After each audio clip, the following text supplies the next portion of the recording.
या आमच्या ड्राय भागामध्ये येवला तालुक्यात आमचा हा संपूर्ण दुष्काळी भाग असल्यामुळं तर या पिकाचं आम्हाला कृषी उत्पन्न आपले कृषी साहेबांनी आपले खोमणे साहेबांनी आम्हाला थोडंसं मार्गदर्शन दिलं, घुले सरांनी दिलं. आणि या मार्गदर्शनाबद्दल मला सांगायचं म्हटलं तर थोड्या पाण्यामध्ये आम्ही जास्त उत्पन्न घेऊ शकतो आणि त्या उत्पन्नापासून आमचं उदरनिर्वाह चांगला होईल आणि आमच्या दुष्काळी भागाला चांगला गती मिळेल या हिशोबाने आम्ही या पिकाची निवड केली. आणि पीक निवडल्याबरोबर आम्ही थोडेसे कष्ट करायला बी सुरुवात केली. इथं रोजगार लावायचे काही काम नाही, आम्ही स्वतःच घरकाम करून आणि या पिकाची देखरेख निरोगीपणा, औषधं, पाणी सगळे आम्ही स्वतः करतो. तर या कांद्याबद्दल सांगायचं म्हटलं तर आम्हाला डाळिंब आणि 3 पिकं घेतल्यामुळं कांदा कोणत्या ना कोणत्या पिकामध्ये कांद्यात मिळेल किंवा डाळिंबामध्ये मिळेल किंवा सफरचंदात कोणत्याच तरी 3 ऋतूमध्ये 3 पिकं निघतील आणि त्याचा प्रादुर्भाव आम्हाला सगळ्यांना या जवळच्या आसपासच्या शेतकऱ्यांना मिळेल आणि मार्गदर्शन मिळालं म्हणून आम्ही आता ह्या पिकाची निवड करून या पिकाची लागवड केली. आता त्याची देखरेख आता आमचे भाऊच करतात. त्याबद्दल आम्हाला सांगायचं ठरलं तर आम्ही या भागात आता नवीनच हा प्रयोग चालू केल्यामुळं आम्ही आता सर्वांनी एक गट शेती म्हणून हा प्रयोग राबवण्याचा प्रयत्न करीत आहोत. नमस्कार, माझं नाव योगेश कोल्हे. ही संकल्पना मी मागच्या वर्षी उन्हाळ्यामध्ये फिरलो बघण्यासाठी बीडला. गुले सरे आमचे मित्र त्यांनी केला आहे हा बाग. त्या बागेतून त्यांनी सुचवलं मला की संकल्पना तुम्ही तुमच्या शेतात राबवा.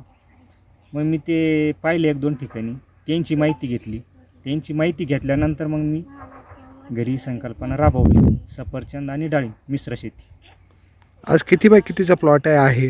हा 1 एकराचा प्लॉट आहे, 14 बाय 10. ह्याच्यामध्ये किती झाडं बसलेले आहेत? डाळिंबाचे 400 झाडं आहे आणि सफरचंदाचे 280 झाडं बसवले. संकल्पना कशी सुचली आपल्याला ही? संकल्पना आपले मित्र आहेत त्यांनीच सुचवली होती ती अगोदर. उत्पन्नाचा स्रोत कसा आहे? उत्पन्नाचा स्रोत चांगला आहे याच्यातून. त्यांना तर चांगला भेटला. आता आम्ही धरणार यावेळेस बरंचसं एका झाडावर 5-10 किलो फळं घेतली.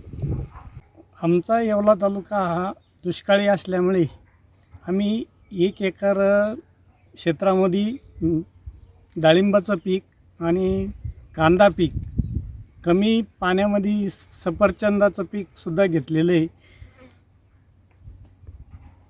या पिकाने काय फायदा होणार आहे? या पिकामध्ये आम्हाला जास्तीत जास्त म्हणजे कमी क्षेत्रामध्ये जास्त उत्पन्न कसं मिळेल या हेतूने आम्ही हे 3 पिकं एकाच क्षेत्रात घेतलेली आहे. याचा फायदा होणार का? हो, 100% फायदा. आर्थिक गणित बसेल का याच्यात? हो, एकदम. याचा आर्थिक फायदा हा चांगला आम्हाला मिळू शकेल याची आम्हाला 100% खात्री आहे. कारण कांदा हा आमचा पारंपरिक पहिल्यापासून शेतीचं पीक होतं. आता ही नवीन सफरचंद लागवड केली आणि डाळिंबाची सुद्धा लागवड केली आम्ही या. आणि याचं प्रोत्साहन आम्हाला घुले सरांनी आणि खोमणे साहेबांनी यांच्या मार्गदर्शनाने आम्ही नवीन प्रोजेक्ट तयार केला. का आम्ही सर्व कुटुंबातलेच 2 मुलं आणि 2 सुनबाई आणि मंडळी एवढी मिळूनच आम्ही शेतात काम करतो. रोजंदारी कोणीच लावत नाही असं. सर नमस्कार, मी इथं कृषी विभागात काम करतो. या गावाचं नाव हडप सावर्ग आहे. या संबंधित लाभार्थ्याचं नाव योगेश संपत कोल्हे आणि नितीन संपत कोल्हे. या दोघा भावंडांनी खूप चांगलं सफरचंदाची लागवड केली आहे. तसंच पाहिलं तर सफरचंदांच्याकडं 2 प्रकारच्या जाती आहेत. एक म्हणजे हार्मन 99 आणि ॲना. ह्या 2 जाती उष्ण प्रदेशात येणाऱ्या जाती आहेत. म्हणजे जवळपास 45 ते 48 डिग्री सेल्सिअस तापमानामध्ये त्यांची सफरचंदाची लागवड त्यांनी केली आहे. आणि नेमकं काय होतं, ह्यांना बहार जर उन्हाळ्यात येतो तर उन्हाळ्यात त्याची मागणी पण त्या सफरचंद चांगली येते. आणि तसंच त्यांनी त्या सफरचंदामध्ये डाळिंबाची लागवडसुद्धा केलेली आहे. तर ती डाळिंबाची लागवड जवळपास त्यांनी 400 झाडांची लागवड केली आहे. त्याच्यातून पण त्यांना भरघोस उत्पन्न मिळणार आहे. मी ह्याच गावात कृषी डिपार्टमेंटमार्फत काम करतो आहे. तर एक उत्कृष्ट शेतकरी म्हणून ते कार्यरत आहेत.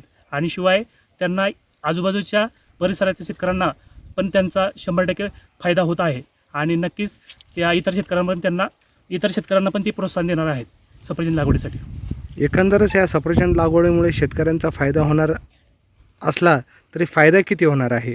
100% यांचा फायदा होणार आहे. जवळपास एका झाडात जर आपण म्हटलं जवळपास त्यांची 250 झाडं आहेत. एका झाडावर मागं जवळपास जर आपल्याला एक 5 ते 10 किलो जर फळं आपण अंदाजे पकडले तर जवळपास 100 रुपये किलोने जरी आपण कमीत कमी भाव धरला तर त्यांचे चांगले पैसे होणार आहे याच्यामध्ये. थोडक्यात थंड प्रदेशात उत्पादन होणारा सफरचंद हा आपल्याकडं दाखल झाल्यामुळे सफरचंदाची कमतरता भासणार नाही आहे म्हणणं हे योग्य राहील का? 100% योग्य राहणार आहे.